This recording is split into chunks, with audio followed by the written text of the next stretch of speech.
As we've seen, advertising is not only a powerful entertainment tool, it also creates jobs and helps stimulate the economy. Imagine where Australia would be without advertising. Think of all those destitute interior designers with thousands of dollars worth of useless Italian furniture in their warehouses. Mind you, it was useless beforehand as well, but we're not going to tell them that. Fortunately, though, Australia does have advertising. As a matter of fact, advertising has been called the science of arresting human intelligence long enough to get money from it.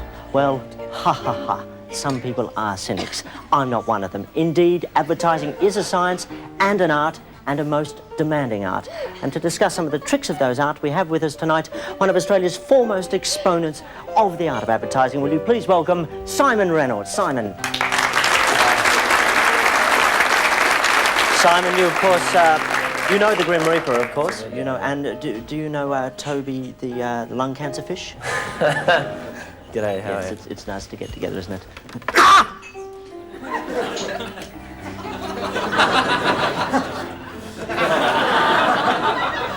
Oh my God, I've crushed Mr. Sheen to death.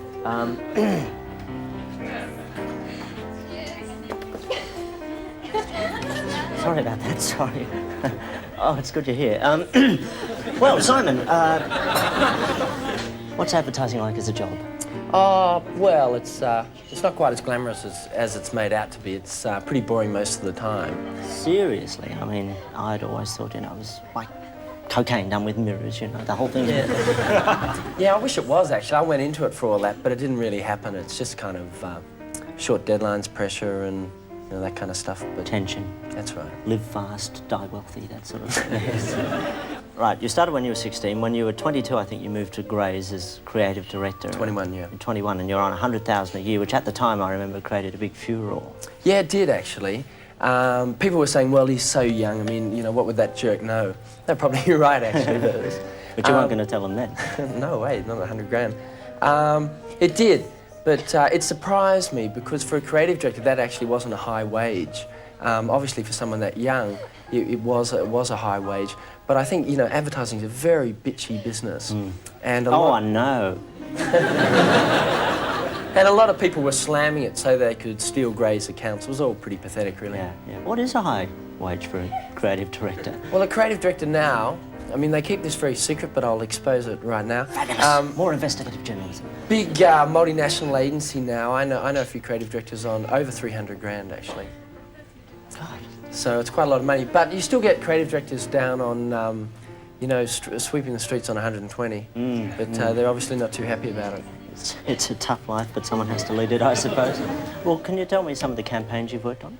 Well, yeah, I've done work for Tronga Park Zoo, Triple M, AIDS, which people have probably seen. The AIDS campaign, of course, was very controversial. How did you actually get that account?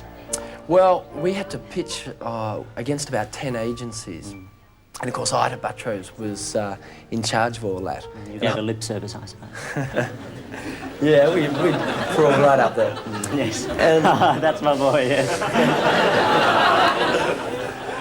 And we were really lucky. They put it into research, and ours was the only campaign that really came out firing. You see, in England, a lot of people had criticised how harsh it was, the campaign.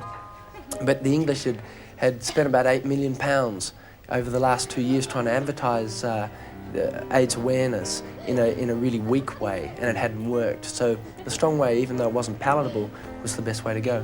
Where did you get the idea from? Well, basically, I wanted a way of showing a lot of people getting killed, you see, and I didn't quite know how to do it. They've thought of that before, war. I mean, and I was doing a lot of bowling at the time, actually, down at Rashcutter's Bowl, which is something I don't admit to many people. No, I'm into it too. It's fabulous, isn't it? The feel of a strike is like, oh, you're a man. And, you know, I just sort of bowling people over, and then I thought, well, who could do that? And I used to watch Scrooge every year, and then Grim Reaper, and so I just kind of did it, and the deadline came up, and so I had to do. Just as well you went into playing Patience or something really dull at the time. I don't think you would have got the account, would you? And what about for you personally? I mean, it must have been a big boost to your career. It was, actually, yeah. Some guy said, because I went overseas after that for a while, and I came back and they were still talking about the AIDS commercial, and one guy said that Simon Reynolds was the only guy being kept alive by AIDS.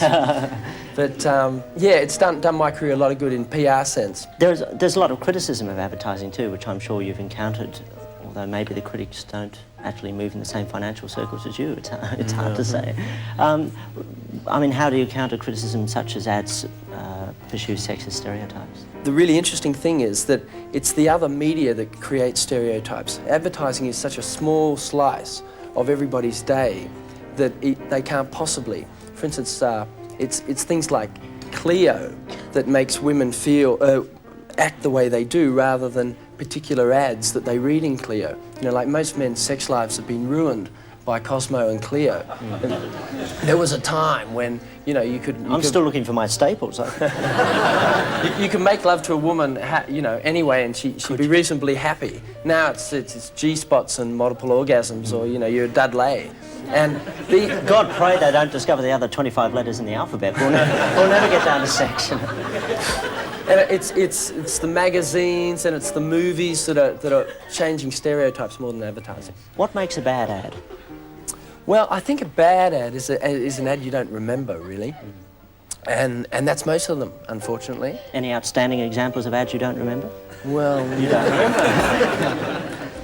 Yeah, I think, you know, the world's full of ads that you don't remember, and that's extraordinary. I think a bad ad is an ad that says too much. You often find people are trying to shove all this stuff down your throat.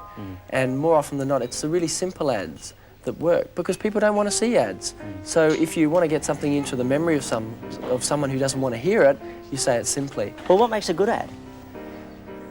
A good ad's something that you remember, but you also remember the product. You see, unfortunately, you can do ads where you just remember the ad. And you can do ads where you remember the product. But if you can remember both, then you start talking about it. And the best type of advertising is word of mouth. The more you get people talking about an ad, the more they talk about the product. So that's the way to go. Well, you have an example with you here this evening, don't you, of a good ad? Yeah, I think One of so. your very own. Indeed. Roll in the monitor, remove the fish. Well, this is an ad for radio station Triple M. And What was the cost before we see it? the cost was about 500, which is a lot of money for a commercial. Normally commercials cost about 100 grand for a 30-second. This is 60 seconds, so that brings it up to 200, so it's still two and a half times more. But it was run in Sydney and Melbourne, and it's going to be run over the next 3 years, so it worked out reasonably cost efficiently. Okay, well, let's take a look.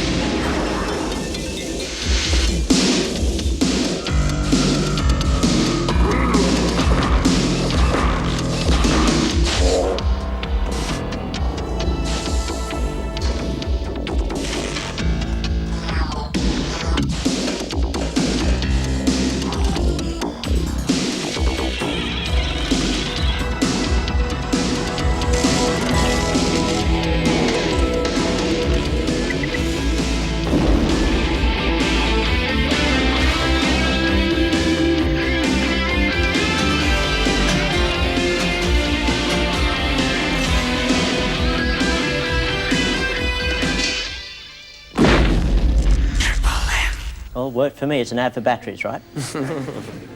So, $600,000. Can you explain to us how many people are involved in making an ad like that? Well, there are about probably 100 people involved in that. There are actually 3. It was such a big production, we didn't think it could be done in Australia. And what was your role in this? Well, basically, I was co-writer with a guy called David Droger and a guy called Marcus Barnett, who they work at Oman.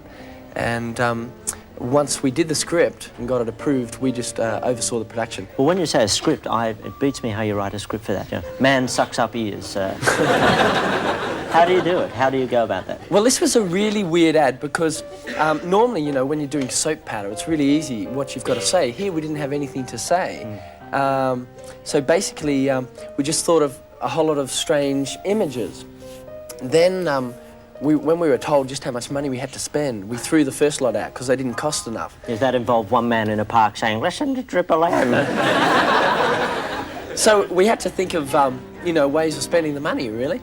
And God, why didn't you call?